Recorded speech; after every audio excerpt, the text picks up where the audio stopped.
A vida é tão passageira, tão curta, para a gente ser humilhado por pessoas que a gente escolheu e decidiu a botar na nossa vida.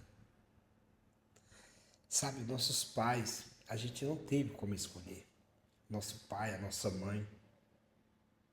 Mesmo que não tenha tido uma boa história, felizmente ou infelizmente, mas a gente não teve como escolher. A gente veio deles. Mas outras pessoas, sim. Você botar uma pessoa na sua vida para ser seu cônjuge, para ser seu parceiro, para ser humilhado, não vale a pena.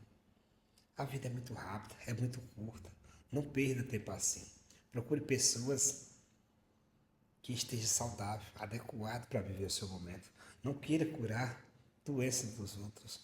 Não queira mudar as pessoas, carregar fardo que não é seu. Fardo de outras pessoas. Não deixe que os fardos de outras pessoas aniquilem a sua paz. Pensa nisso.